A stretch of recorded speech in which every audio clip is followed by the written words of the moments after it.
Stress is a build-up of mental tension, resulting in anxiety, agitation, and even anger. And it's very difficult for dementia residents and dementia units because there's so little means of being able to reduce stress. There's no gymnasiums in dementia units and no parks to be able to walk in. And the triggers are many.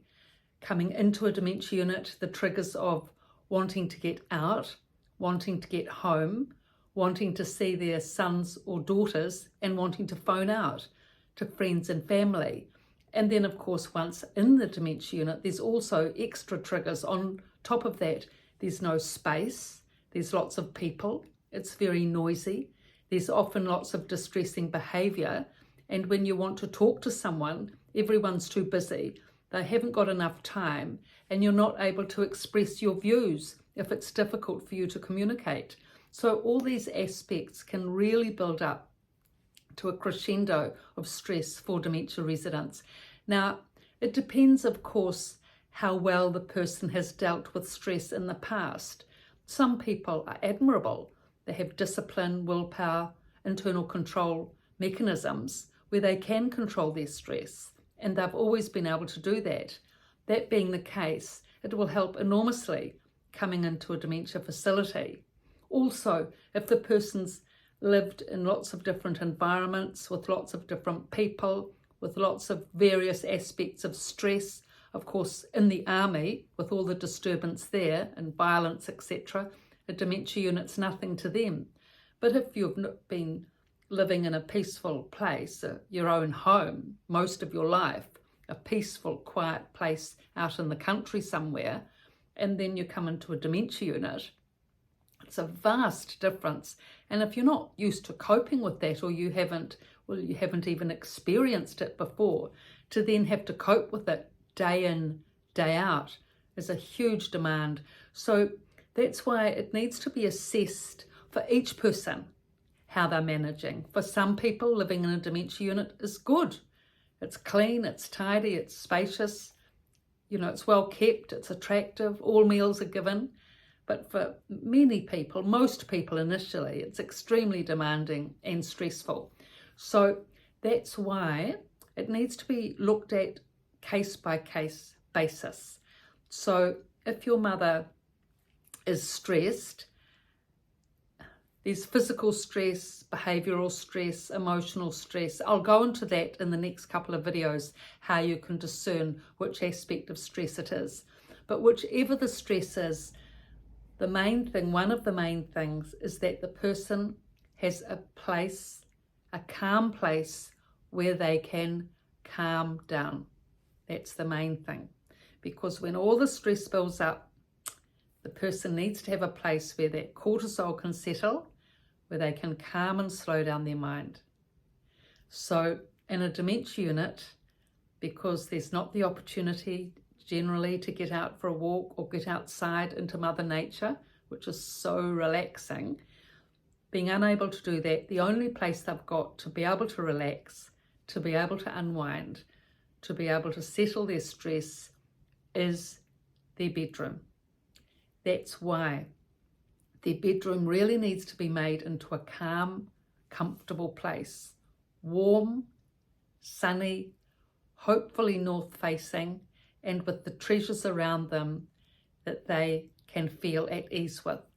Now, for religious people in New Zealand, this elderly generation in the 80s and 90s, most of them would be either Catholics, Anglicans, or, other Methodist, maybe not practicing religiously each Sunday, but certainly the Catholics tend to be quite dedicated with going to church each Sunday and wanting to have prayer and quiet and solace. And they call out for it in the dementia unit and ask, when can I go to church? And it's a sad state of affairs that they can't get to church, because in dementia units, it's the relatives that need to take them to church.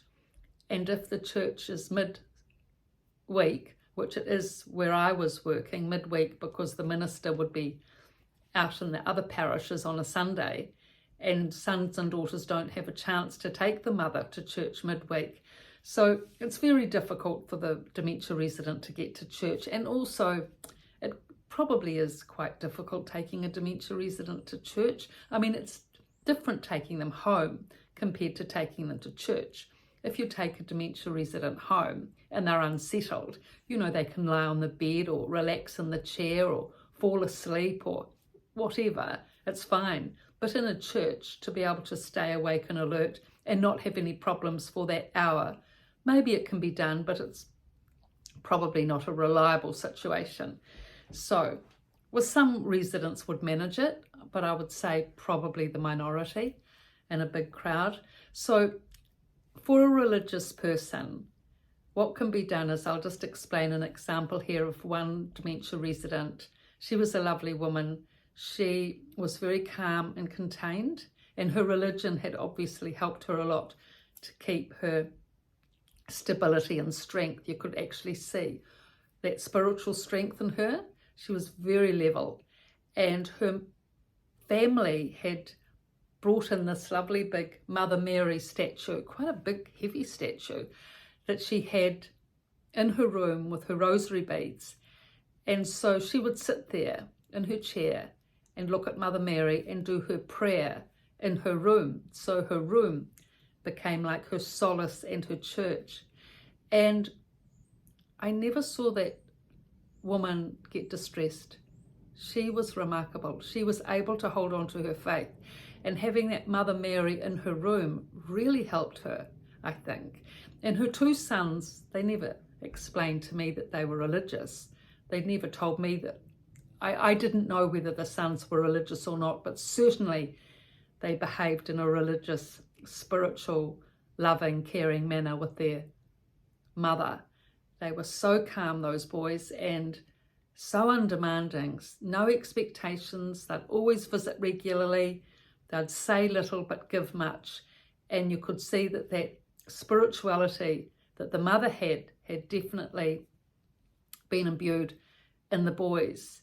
They would just sit quietly with her and never demand, just observe, just be there. And their presence was powerful. So I think with the mother being settled, the boys were able to be settled.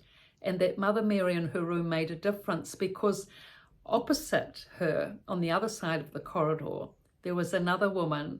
She was a little more temperamental and extrovert in manner, granted, but she was a Catholic. And she kept saying that she'd like to go to church, but was never taken or able to go. And she did not have a Mother Mary in her room, and her room wasn't sunny. It was on the south side, whereas the other side of the corridor was the north side. So the woman that had Mother Mary plus the sun and a warm room, compared to the lady across the corridor, who was also a Catholic, but with no Mother Mary and no sun. It was more of a forbidding room. It wasn't a room you'd want to go into, really, because it was cold and unwelcoming and no view. So these things really make a difference for dementia residents, to have a warm, comfortable, sunny room with their not artifacts, but their statues or their pictures that give them solace and calm.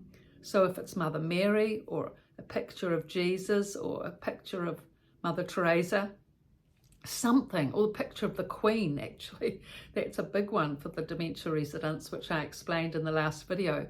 The dementia residents adore the Queen and all her perseverance and calm and sacrifice and service. And whenever they sit and look at the Queen, it's like a meditative prayer for them. So this is how dementia residents can be supported with their faith and their spirituality, to have a room which is set up for them, which is calm and a place of solace. And they really absolutely do receive a lot of strength in this way. So I've written these two books, The Resident's Voice and The Resident's Rise, both from a dementia unit, and both about the experiences and efforts of the dementia residents. Now, they're both on Amazon, ebook, hardcover and softcover. So thank you for your looks and your likes and your subscriptions, and thank you so much for your support. And those that have an interest in this channel, please subscribe and pass on the links. Thank you.